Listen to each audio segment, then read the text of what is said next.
Tonight's news are right here on Spectrum Television. Ladies and gentlemen, welcome to the Bilingual Newscast. On our top stories tonight, Army and Nation united for a peaceful and prosperous Cameroon.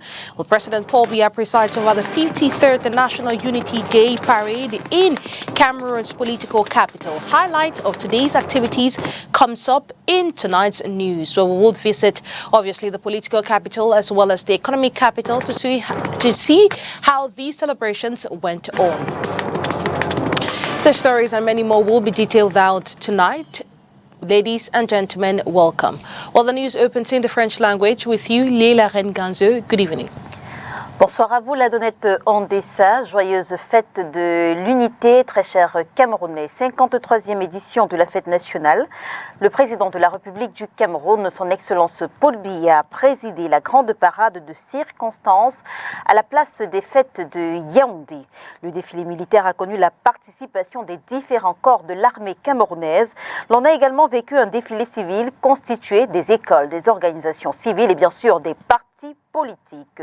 Entre autres, faisons le point de cette célébration à Yaoundé avec Olivier Bouzique. Très attendu à la place des fêtes de Yaoundé ce 20 mai, le chef de l'État a répondu présent avec à ses côtés la première dame Chantal Biya. Objectif, présider la grande parade à l'occasion de la 53e édition de la fête de l'unité. Dans les tribunes, les personnalités au rang distingué sont présentes pour communier avec l'ensemble des Camerounais à travers les 10 régions pour ce moment historique. Il est environ 13 heures lorsque la parade est ouverte par le défilé militaire comme des traditions. Cette année, le Cameroun reçoit comme invité un détachement de l'armée nigériane pour la circonstance. Les forces armées camerounaises prennent le relais. La garde présidentielle, la gendarmerie nationale, l'armée des terres, l'armée de l'air, le bataillon d'intervention rapide, le corps national de sapeurs-pompiers, les anciens combattants, la police nationale, l'administration pénitentiaire, la douane étaient également au rendez-vous. Pour la suite, la cavalerie, l'infanterie. Globalement, un défilé précis et expéditif, environ 40 minutes. Le reste du temps est consacré à la parade des civils, établissements scolaires, universitaires, écoles de formation, entreprises publiques et privées, organisations de la société civile, partis politiques avec à la chute un impressionnant passage du Rassemblement démocratique du peuple camerounais. L'apothéose de la célébration de cette 53e édition est donc prévue quelques heures plus tard à la présidence de la République sur invitation. Célébration de la 53e fête de l'unité nationale au Cameroun. Revenons dans la région du littoral et plus particulièrement à Douala, où le gouverneur de la région, Samuel Dieudonné Varadibois, a présidé la grande parade à la place de la BCK. Il faut le dire, malgré la forte pluie qui s'est abattue sur la ville de Douala, la fête était belle.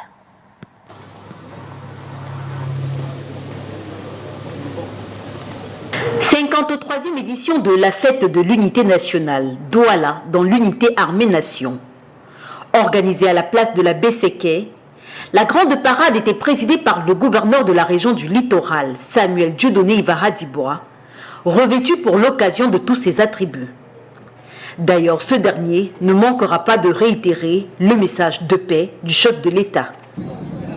Il y a une urgence, celle de préserver cette patrie contre toute tentative de destruction, de déstabilisation. Et tous les Camerounais se sont reconnus dans la région du littoral. L'engouement pendant ce défilé, la mobilisation populaire montre très bien que les populations du littoral en général et celles du Vouri en particulier sont derrière le chef d'État comme des mendiants de la paix.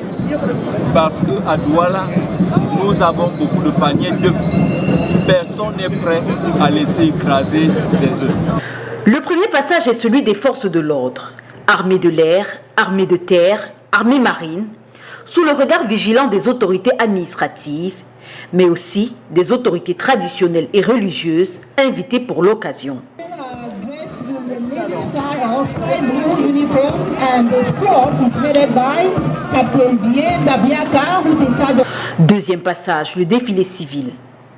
Il donnera lieu à des scènes assez drôles avec des élèves visiblement très engagés, marquant le pas sous une pluie battante.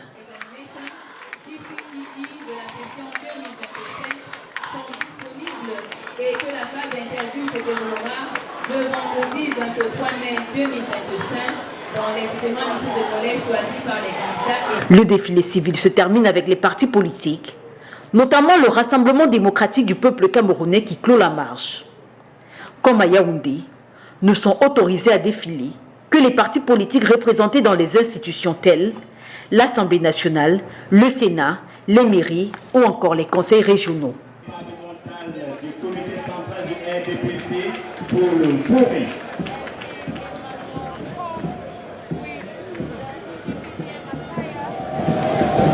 Et comme de coutume, le 20 mai à Douala, c'était également l'occasion de récompenser et d'honorer certains compatriotes à travers les médailles. Honoré d'avoir reçu des médailles décernées par le président de la République du Cameroun, écoutons à présent ces Camerounais récompensés en cette date symbolique du 20 mai 2025. Beaucoup, les mots vont me manquer pour exprimer ma joie après cette grande marque de confiance que le chef de l'État a placée à ma modeste personne, en mon nommant au grade de chevalier du mérite camerounais, suite à un travail que j'ai effectué depuis 30 ans de service. Juste que je dis merci au Seigneur, je dis merci à la nation reconnaissante, je dis également merci à tout le monde qui m'entoure au quotidien et évidemment à ma famille. Je suis flatté, je suis content parce que avoir une gratification de plus venant toujours du chef de l'État, son Excellence Paul Biya, je peux que lui dire merci et que tout ça rentre dans le cadre du bon travail et le service que nous rendons également à la communauté, non seulement à la communauté mais aux populations de Douala presque. C'est un sentiment de fierté et par cela nous sentons effectivement que le Cameroun est debout et que la nation est debout et vivement que ça continue ainsi. Et je dis merci, n'est-ce pas, au président de la République, je dis merci aux grandes institutions. Et je dis merci à ma famille également. Et surtout, je dis merci au bon Dieu qui a bien voulu me choisir parmi les récipiendaires. J'ai été fier de constater la manière dont l'armée a fait sa parade, la gendarmerie, la police et sapeurs pompiers. Et je souhaite à tous les Camerounais bonne fête du 20 mai 2025. Je profite pour vous expliquer que je suis là parce que j'ai plusieurs distinctions. Et à la distinction internationale qui reflète le grade de commandeur du mérite international. Après, j'ai les distinctions honorifiques portant sur les médailles d'or des 30 années d'activité professionnelle. Donc quand on parle de prospérité et développement, nous avons participé à ce fait et nous continuons à le faire. Manifestation nocturne organisée sous forme de défilé lumineux où les participants portent des flambeaux, lampions aux torches. La retraite aux flambeaux a, comme chaque année, eu lieu ce 19 mai 2025 dans les différentes villes du Cameroun. Cap sur l'arrondissement de Djombe-Pendia, c'est dans la région du littoral où ça n'a pas été facile avec tant de pluie. Les torches sont là, bien que pas encore allumés. Les scouts également ont répondu présent.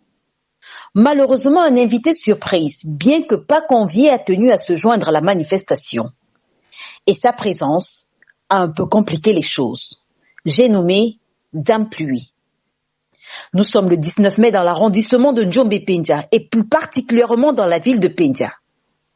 Comme de coutume, cet arrondissement se prépare de concert avec les autres contrées du Cameroun à vivre la cérémonie de retraite au flambeau, un incontournable de la célébration de l'unité camerounaise. La retraite au flambeau chez les scouts, c'est une activité déjà qui est nationale. Dans toutes les villes du Cameroun, ça se passe actuellement. En ce qui concerne le secteur Djombe-Pendia, qui est d'ailleurs un arrondissement, actuellement nous sommes dans un barrage de pluie, mais pas pour longtemps, ce qu'il paraît. nous pouvons espérer que ceci se passe bien dans la mesure du possible. Attendu, les élèves des écoles primaires de l'arrondissement, CM1, CM2 uniquement, les élèves des établissements scolaires et les différents encadreurs. Nous sommes aussi encadrés par les FMO, vous savez le contexte sécuritaire qui règne dans notre pays actuellement, et aussi le service médical qui est là. Vous voyez, c'est une activité aussi dangereuse, et avec les tout petits, nous ne pouvons pas nous permettre de mener une telle activité sans assurer aussi leur sécurité sur le plan sanitaire. Autre lieu, climat plus propice à cette manifestation organisée sous forme de défilé lumineux où les participants portent des flambeaux, torches ou lampions. Nous voici dans le premier arrondissement de la ville de Douala.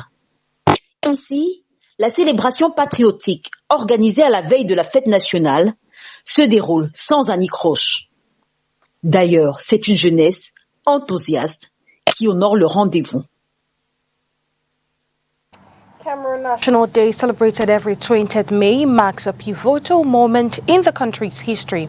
Well, it commemorates the 1972 national referendum in which Cameroonians voted to abolish the federal state in favor of a unitary state. Let's get the history in this report as filed in by Cristela Sexuale. The National Day in Cameroon, celebrated every May 20, is a public holiday and holds a very significant and historic episode in the history of the Republic of Cameroon and the people as a whole. Historically, Cameroon had become a German colony in 1884, then known as Cameroon. After the Germans' defeat in the First World War, the administration of the colony was divided into two between Britain and France. Hence, the two colonies became UN Trust territories, this after the end of the Second World War, in addition to the creation of the United Nations. In January 1960, French Cameroon achieved its independence from France, while the British Southern Cameroons became a federated state within Cameroon on October 1, 1961. As a result of this, on May 20, 1972, in a national referendum, Cameroonians voted for a unitary state opposing to the existing state. As such, President Amadou Ahidjo proceeded with the abolition of the federal system of government in favor of the unitary state, the Republic of Cameroon.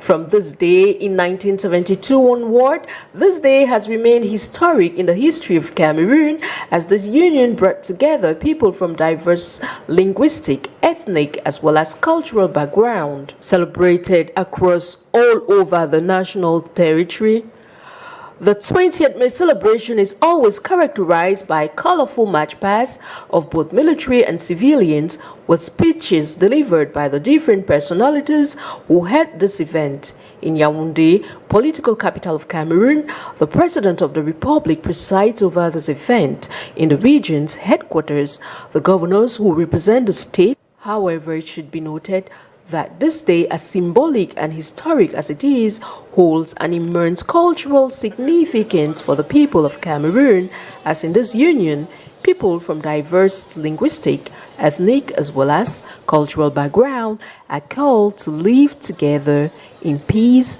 and unity.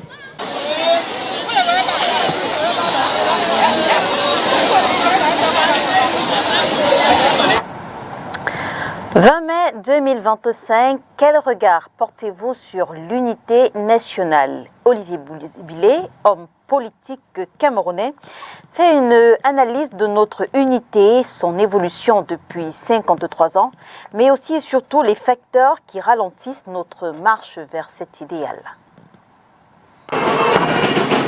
Dans une tribune publiée en prélude à la fête de l'unité nationale, Olivier Billet, enseignant d'université, documentaliste et homme politique camerounais, interroge la crise de l'unité nationale vécue actuellement au Cameroun. Pourquoi la forte résurgence des replis identitaires et des irrédentismes communautaires? La détestation de l'autre que l'on vit aujourd'hui est la conséquence d'une situation de ras-le-bol d'un certain nombre de Camerounais vis-à-vis de la manière dont les choses fonctionnent dans le pays. Et d'une manière générale, on peut constater que le système du parti-État qui prévaut dans le pays, le système système colonial, bien sûr, parce que ce sont les conseillers français qui ont instauré le système du parti-État. C'est également les mêmes conseillers français qui ont travaillé afin que le système du franc CFA soit instauré. Ça, c'est sur le plan économique, sur le plan socio-économique. Eh bien, cet ensemble de phénomènes qui sont d'essence néocoloniale, eh bien, ont travaillé à installer au Cameroun une réalité extrêmement détestable qui, aujourd'hui, eh bien, nous revient à tous à la figure. Et parce qu'elle procède tout simplement de la logique du diviser pour régner. Plus aucun espace où la haine ne se déverse en effet. Médias traditionnels, nouveaux médias, l'ensauvagement de la parole publique s'intensifie sans que les pouvoirs publics ne parviennent à siffler la fin du jeu. Qui fait quoi? Qui a fait quoi? Qui doit faire quoi? À qui profite tout ce cirque? Les responsabilités là-dedans, c'est quoi? Les responsabilités là-dedans, c'est bien sûr la métropole néocoloniale française qui a instauré cet ensemble de réalités, mais aussi ceux-là de nos dirigeants, ceux-là de notre élite politique, de la majorité comme de l'opposition, qui a souscrit, qui a adhéré et qui adhère encore aujourd'hui à la mécanique néocoloniale en tant que réalité, je dirais, politique et institutionnelle au Cameroun. Pour l'homme politique, il est plus que jamais temps de refonder l'appareillage institutionnel et politique de l'État, et ceci passe par un gouvernement de transition. De mettre ici et maintenant en œuvre ce gouvernement de transition et d'union nationale qui va permettre que les enfants du Cameroun, tous les enfants du Cameroun, tous ceux qui font partie de ce que j'appelle les forces vives, politiques et de la société civile du Cameroun, eh bien, se retrouvent dans le cadre d'un gouvernement de transition et d'union nationale. Avec quelle mission? Avec la mission essentielle qui consiste à mettre en œuvre un ensemble de mesures de réformation qui vont nous permettre de retrouver le lien social, de retrouver le lien national et de retrouver ce lien qui a fait en sorte que hier, les Camerounais vivent en paix et dans l'amour ensemble. Rétablir l'État sur des bases plus inclusives, équitables et démocratiques. In sports, South Africa, Morocco, Nigeria and Egypt will represent the African continent at the Under-20 FIFA World Cup in Chile. Well, the sides punched their tickets following their final four finish at the Under-20 Africa Cup of Nations that just ended in Egypt, where South Africa won their maiden title. Let's get more details in this report. The curtain has fallen on the Total Energies Under-20 Africa Cup of Nations staged in Cairo, Egypt, culminating in a historic triumph for South Africa, who piped Morocco 1-0 in a fiercely contested final. This victory marks the Amajita's maiden coronation in this age-grade continental showpiece. The final itself was a tactical chess match, a cagey affair characterized by disciplined defensive setups from both protagonists. The deadlock was finally broken in the 70th minute when South Africa's Gomolemo Kekana conjured a moment of sheer brilliance, unleashing a thunderous left-footed strike from distance that nestled into the onion bag. The referee's decision to award the goal was ratified after a VAR check. Despite the Atlas Lions' spirited attempts to carve out an equalizer, the South African rearguard stood firm, ensuring a watershed moment for the Amajita. The Amajita's journey to the grand finale saw them top Group A with 7 points. Their group stage campaign yielded victories against Sierra Leone and Tanzania, a stalemate with Zambia and a solitary loss to Egypt. In the quarterfinals, they urged past DR Congo with a solitary goal in extra time.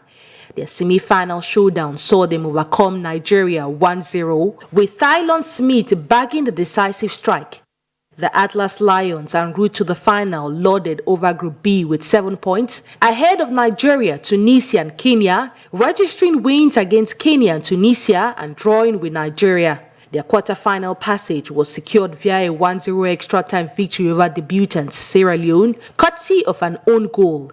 In the semi-finals, they dispatched the host nation Egypt by a solitary goal. Gomolemo Kekana's screamer in the final will forever be etched in the annals as a goal that delivered the coveted trophy for South Africa. Nigeria's securing of their 5th bronze medal following a 4-1 penalty shootout victory over host Egypt after a 1-1 stalemate in regulation time of their third-place playoff was another significant episode. Furthermore, the quartet of semi-finalists South Africa, Morocco, Nigeria and Egypt all punched their tickets to the FIFA Under-20 World Cup in Chile. Sierra Leone's debut campaign was noteworthy. Despite bowing out in the quarterfinals, their spirited display and surprise 4-1 victory over Egypt left a lasting impression. The individual accolades celebrated the tournament's standout performers. South Africa's Tylon Smith was deservedly crowned the best player, recognizing his influential displays across the pitch. His compatriot Flesha Lowe claimed the Best Goalkeeper award for his shot-stopping prowess. The top scorer gong went to Sierra Leone's Momo Camara, who found the back of the net 4 times. Morocco were recognized with the Fair Play Award, acknowledging their exemplary conduct, while South Africa's Raymond Bakker was lauded as the best coach for masterminding his team's heroic triumph. An end to tonight's edition of the Balingua Newscast right here on Spectrum Television. Do have a wonderful night in the company of our programs. Happy National Day to you all. Happy National Day and good night to you, Leila Renkansu. Bonne fête de l'unité à vous, la Donnette Ondessa. Mesdames et messieurs, merci de nous avoir suivis. On se retrouve dès demain lorsqu'il sera 20h sur les antennes de Spectrum Télévision, si bien sûr Dieu le veut. Bonne fête de l'unité nationale.